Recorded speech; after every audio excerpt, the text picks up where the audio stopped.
Olá, seja muitíssimo bem-vindo para o nosso 48º dia de leitura bíblica e do Catecismo da Igreja Católica. Pela graça de Deus, graça, paz e bem, alegria, força, esperança e muito amor do nosso Deus nos nossos corações todos os dias. Amém. E hoje seguiremos com as seguintes leituras: Êxodo 28, capítulo 28, Salmo 49, Mateus, ainda capítulo 25, que anteontem eu já tinha lido na íntegra, porque eu não quis dividir, mas hoje eu vou ler a última parte que está referida aqui. Seguiremos dos versículos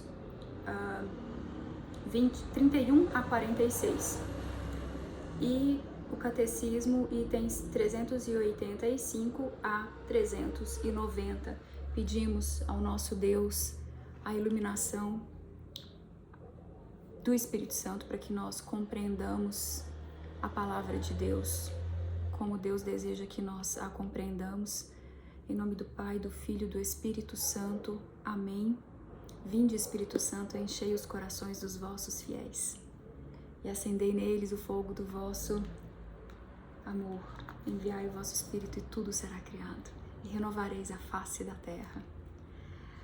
Amém.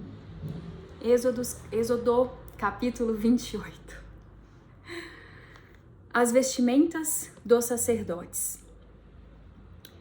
Farás aproximar de ti, dentre os israelitas, a Arão teu irmão e os seus filhos com ele, para que sejam meus sacerdotes, a Arão, Nadab, Abiú, Eleazar e Itamar, filhos de Arão. Farás para Arão teu irmão vestimentas sagradas para esplendor e ornamento. Dirás a todas as pessoas hábeis, a quem enchi de espírito de sabedoria, que façam vestimentas para Arão, para consagrá-lo ao exercício do meu sacerdócio. Eis as vestimentas que farão: um peitoral, um efode, um manto, uma túnica bordada, um turbante e um cinto. Farão vestimentas sagradas para o teu irmão Arão e para os seus filhos, a fim de que exerçam o meu sacerdócio. Empregarão ouro, púrpura violeta, púrpura escarlate, carmesim e linho fino. O efode. Farão o efode bordado de ouro, púrpura violeta, púrpura escarlate, carmesim e linho fino retorcido. 2 ombreiras nele serão fixadas, ele aí será fixado por suas 2 extremidades. O cinto que está por cima dele, para sustentá-lo, formando uma só peça com ele, será do mesmo trabalho: ouro, púrpura violeta, púrpura escarlate, carmesim e linho fino retorcido. Tomarás 2 pedras de ônix e gravarás nelas os nomes dos israelitas, 6 nomes em uma e os outros 6 na outra, por ordem de nascimento. Como faz quem trabalha a pedra para a incisão de um selo, gravarás nas 2 pedras os nomes dos israelitas, engastadas com ouro ao redor as farás. Porás as 2 pedras nas ombreiras do efode como memorial para os israelitas, e Arão levará os seus nomes sobre os ombros à presença de Yahvé para memória. Farás também engastes de ouro e 2 correntes de ouro puro, trançadas como um cordão, e fixarás as correntes assim trançadas nos engastes. O peitoral. Farás o peitoral do julgamento. Tu o farás bordado como o efode de ouro, púrpura violeta, púrpura escarlate, carmesim e linho fino retorcido. Será quadrado e duplo, com 1 palmo de comprimento e 1 palmo de largura. Colocarás nele engastes de pedras dispostas em 4 filas, uma sardônica, um topázio e uma esmeralda na primeira fila. Na segunda, um carbúnculo, uma safira e um diamante. A terceira fila será de jacinto, ágata e ametista. Na 4ª fileira, berilo, ônix e jaspe. Elas serão guarnecidas de ouro nos seus engastes. As pedras corresponderão aos nomes dos israelitas. 12, como os seus nomes, estarão gravadas como os selos, cada uma com o seu nome segundo as 12 tribos. Farás para o peitoral correntes trançadas como um cordão de ouro puro, e farás para o peitoral 2 argolas de ouro e as porás nas extremidades do peitoral. Passarás as 2 correntes de ouro pelas 2 argolas nas extremidades do peitoral. Fixarás as 2 pontas das correntes nos 2 engastes e as porás nas ombreiras do efode, na sua parte dianteira. Farás 2 anéis de ouro e os porás nas 2 pontas do peitoral, na sua orla interior, junto ao efode. Farás igualmente 2 anéis de ouro e os porás nas 2 ombreiras do efode, na sua parte inferior dianteira, perto de uma juntura sobre o cinto do efode. Prender-se-á o peitoral através de suas argolas, as argolas do efode, com um cordão de púrpura violeta para que ele fique por cima do cinto do efode e não possa desprender-se do efode. Assim Arão levará os nomes dos israelitas no peitoral do julgamento sobre o coração quando entrar no santuário, para memória diante de Yahvé continuamente. Porás também no peitoral do julgamento o Urim e o Tumim, para que estejam sobre o coração de Arão quando entrar na presença de Yahvé. E Arão levará sobre seu coração o julgamento dos israelitas diante de Yahvé continuamente. O manto. Farás o manto do efode todo de púrpura violeta. No meio dele haverá uma abertura para a cabeça. Essa abertura será debruada como a abertura de um colete, para que não se rompa. Ao redor da sua orla inferior, porás romãs de púrpura violeta, púrpura escarlate e carmesim, e entre elas, em todo o redor, campainhas de ouro. Haverá em toda a orla do manto uma campainha de ouro e uma romã, outra campainha de ouro e outra romã. Arão o vestirá para oficiar, para que se ouça o seu ruído quando entrar no santuário diante de Yahvé ou quando sair, e assim não morra.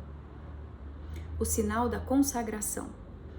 Farás uma flor de ouro puro, na qual gravarás, como se gravam os selos, consagrado a Yahvé. Atalaás com um cordão de púrpura violeta, de maneira que esteja sobre o turbante, deverá estar na parte dianteira, na sua parte dianteira. Ela estará sobre a fronte de Arão, e Arão carregará a iniquidade concernente às coisas santas que os israelitas consagrarem em todas as suas santas oferendas. Estará continuamente sobre a sua fronte para obter para eles favor diante de Yahvé. Tecerás uma túnica de linho fino, farás um turbante de linho fino e um cinto com trabalho de bordador. Vestimentas dos sacerdotes.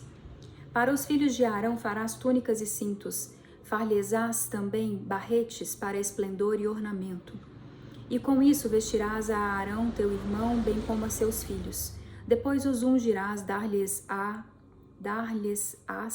a investidura, e os consagrarás para que exerçam o meu sacerdócio. Faze-lhes também calções de linho para cobrir a sua nudez. Irão da cintura às coxas. Arão e seus filhos os vestirão quando entrarem na tenda da reunião, ou quando se aproximarem do altar para ministrar no santuário, a fim de não incorrerem em pecado e não morrerem. Isso será um decreto perpétuo para Arão e para a sua posteridade depois dele. Esse foi Êxodo, capítulo 28. Seguimos agora para a leitura de Salmo 49. O nada das riquezas. Do mestre de canto dos filhos de Coré, Salmo. Ouvi isto, todos os povos, dai ouvidos, habitantes todos do mundo, gente do povo, homens de condição, ricos e indigentes, todos juntos. Minha boca fala com sabedoria, e meu coração medita a inteligência, inclino meu ouvido a um provérbio, e sobre a lira resolvo meu enigma. Porque temerei nos dias maus, quando a maldade me persegue e envolve? Eles confiam na sua fortuna e se gloriam de sua imensa riqueza. Mas o homem não pode comprar seu resgate, nem pagar a Deus seu preço. O resgate de sua vida é tão caro que seria sempre insuficiente para o homem sobreviver sem nunca ver a cova. Ora, ele vê os sábios morrerem e o imbecil perecer com o insensato, deixando sua riqueza para outros. Seus túmulos são para sempre suas casas, suas moradias de geração em geração, e eles davam o próprio nome às suas terras. Mas o homem com seu luxo não entende, é semelhante ao animal mudo, e assim caminham seguros de si mesmos e terminam contentes com sua sorte. São como o rebanho destinado ao Sheol. A morte os leva a pastar, os homens retos os dominarão. Pela manhã sua imagem desaparece, o Sheol é a sua residência, mas Deus resgatará a minha vida das garras do Sheol e me tomará. Não temas quando um homem enriquece, quando cresce a glória de sua casa. Ao morrer, nada poderá levar. Sua glória não descerá com ele. Enquanto vivia, ele se felicitava. Eles te aplaudem, pois tudo vai bem para ti. Ele se juntará à geração dos seus pais, que nunca mais verá a luz. Mas o homem com seu luxo não entende. É semelhante ao gado mudo. Finalizado. Salmo 49. Seguimos agora para Mateus, capítulo 25, versículos 31 até o fim, o último julgamento. E eu decidi ler essa parte do capítulo 25 novamente, em referência aos tempos vigentes, né? Estamos em grandes tempos, irmãos, é a realidade, tem muita gente mobilizada por Deus, muitos sacerdotes que estão alertando muito sobre isso. Recomendo fortemente dar atenção para o que eu estou sempre deixando aqui nas descrições, referências sacerdotais. Para esse assunto especificamente, Padre Braulio D'Alessandro está sendo muito movido por Deus, pelo Espírito Santo, para falar dos tempos. Padre Francisco Amaral fala muito também da questão de Marianologia, que é fundamental nesse momento e está ligada ao fim dos tempos, as mensagens de Nossa Senhora, todas conectadas nesse sentido. E eu deixei ontem na descrição do episódio, do vídeo, dois links para o Padre para o Padre Francisco Amaral, e eu deixarei hoje novamente um link de uma live. Ouça com atenção, é uma live longa e tá cheia de verdades. É muito importante. Mateus capítulo 25, o último julgamento, versículos 31 a 46. Quando o Filho do Homem vier em sua glória e todos os anjos com ele, então se assentará no trono da sua glória. E serão reunidas em sua presença todas as nações, e ele separará os homens uns dos outros, como o pastor separa as ovelhas dos bodes, e porá as ovelhas à sua direita e os bodes à sua esquerda. Então dirá o rei aos que estiverem à sua direita: Vinde, benditos de meu Pai, recebei por herança o reino preparado para vós desde a fundação do mundo. Pois tive fome e me destes de comer, tive sede e me destes de beber, era forasteiro e me acolhestes, estive nu e me vestistes, doente e me visitastes, preso e viestes ver-me. Então os justos lhe responderão: Senhor, quando foi que te vimos com fome e te alimentamos, com sede e te demos de beber?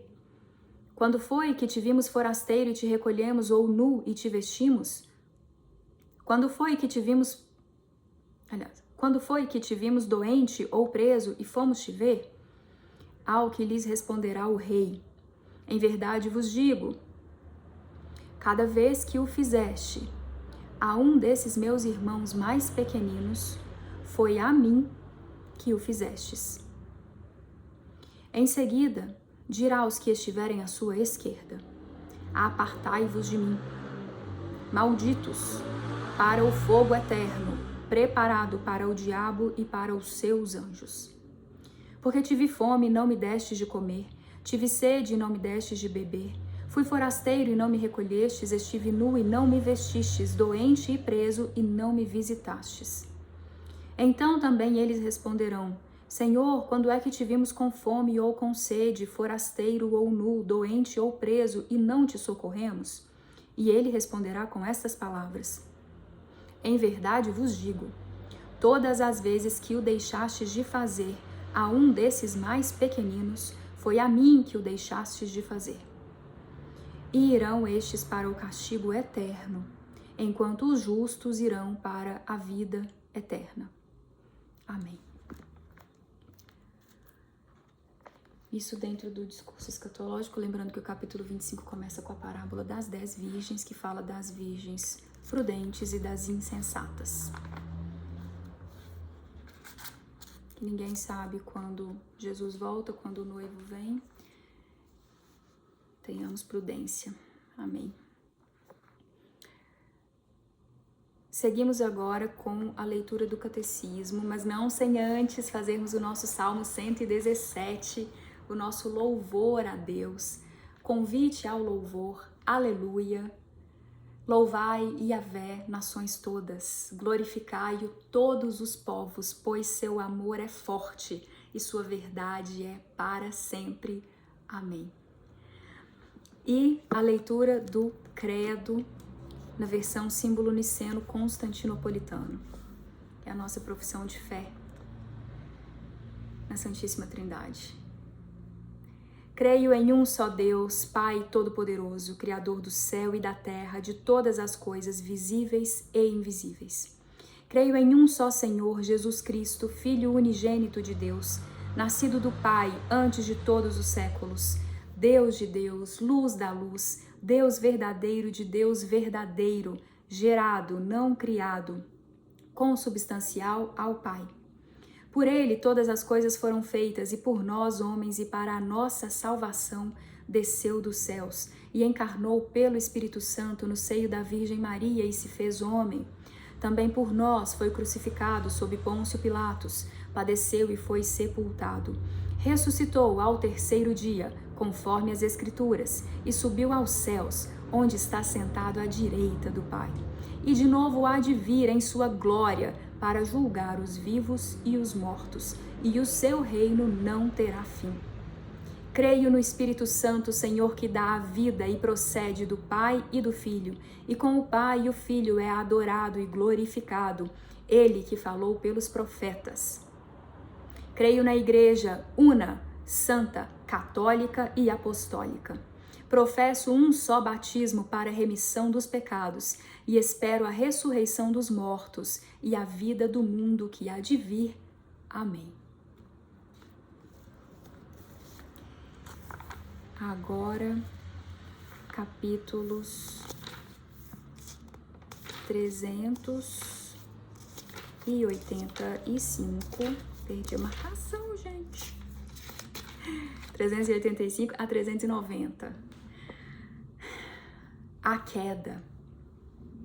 Deus é infinitamente bom e todas as suas obras são boas. Todavia, ninguém escapa à experiência do sofrimento, dos males existentes na natureza que aparecem ligados às limitações próprias das criaturas e, sobretudo, à questão do mal moral. De onde vem o mal? Eu perguntava de onde vem o mal e não encontrava saída, diz Santo Agostinho. Sua própria busca sofrida não encontrará saída, a não ser em sua conversão ao Deus vivo.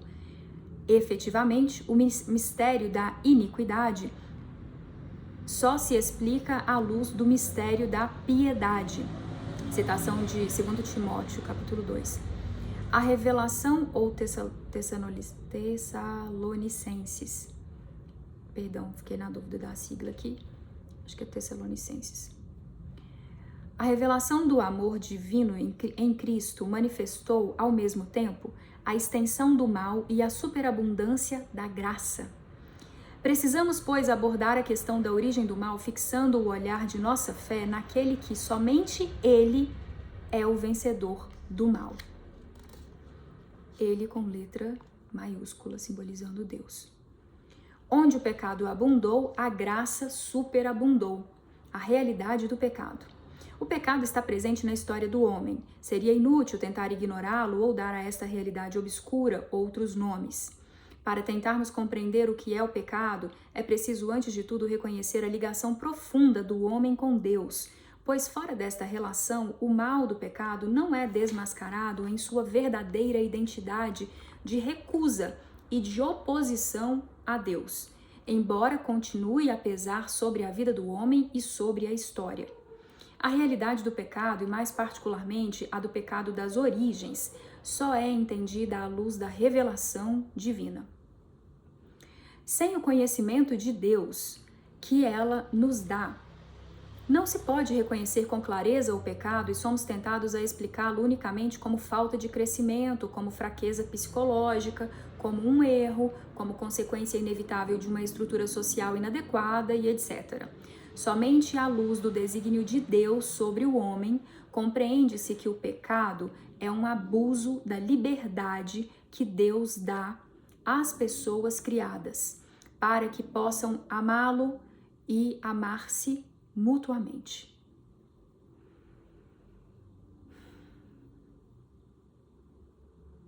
Eu lerei esse parágrafo novamente. É importante demais, né? A realidade do pecado, e mais particularmente a do pecado das origens, só é entendida à luz da revelação divina. Sem o conhecimento de Deus que ela nos dá, não se pode reconhecer com clareza o pecado e somos tentados a explicá-lo unicamente como falta de crescimento, fraqueza psicológica, um erro, consequência inevitável de uma estrutura social inadequada. Aqui lembrando as vítimas sociais, né? Que tanta gente defende, assim, que cometeu um erro, cometeu uma violência, por exemplo, porque é uma vítima social. Somente à luz do desígnio de Deus sobre o homem compreende-se que o pecado é um abuso da liberdade que Deus dá às pessoas criadas para que possam amá-lo e amar-se mutuamente. E lembrando dos mandamentos, né, que Jesus relatou como sendo os primordiais, né? Primeiro, amar a Deus sobre todas as coisas, com todo o seu entendimento, com todo o seu coração, todo o seu entendimento. E o segundo, amar ao próximo como a si mesmo. Prosseguindo. O pecado original, uma verdade essencial da fé. Com o progresso da revelação é esclarecida também a realidade do pecado. Embora o povo de Deus do Antigo Testamento tenha conhecido a dor da condição humana à luz da história da queda narrada no Gênesis, não era capaz de entender o significado último desta história, que só se manifesta plenamente à luz da morte e ressurreição de Jesus Cristo. É preciso conhecer a Cristo como fonte da graça para conhecer Adão como fonte do pecado. É o Espírito Paráclito enviado por Cristo ressuscitado que acusará o mundo em relação ao pecado, citação de João capítulo 16, ao revelar aquele que é o Redentor do mundo. Esse capítulo João 16 é muito importante, tem profecia aqui. A doutrina do pecado original é, por assim dizer, o reverso da boa notícia pela qual Jesus é o Salvador de todos os homens. De que todos têm necessidade da salvação e de que a salvação é oferecida a todos graças a Cristo. A igreja que tem o senso de Cristo sabe perfeitamente que não se pode atentar contra a revelação do pecado original sem atentar contra o mistério de Cristo. Para ler o relato da queda. O relato da queda, Gênesis capítulo 3, utiliza uma linguagem feita de imagens, porém expõe um acontecimento primordial, um fato que ocorreu no início da história do homem. A revelação nos dá a certeza de fé de que toda a história humana está marcada pelo pecado original cometido livremente por nossos primeiros pais. Então essa foi a leitura de hoje e ressalto aqui o caráter progressivo das revelações de Deus para a humanidade e que à medida que Deus vem se revelando, né, e a história bíblica é toda uma revelação progressiva, a gente vem entendendo mais do plano salvífico de Deus, dessa graça, dessa superabundância da graça. Grandes tempos, para a glória de Deus. Graça e paz, finalizamos as leituras de hoje. Até a próxima, se Deus quiser.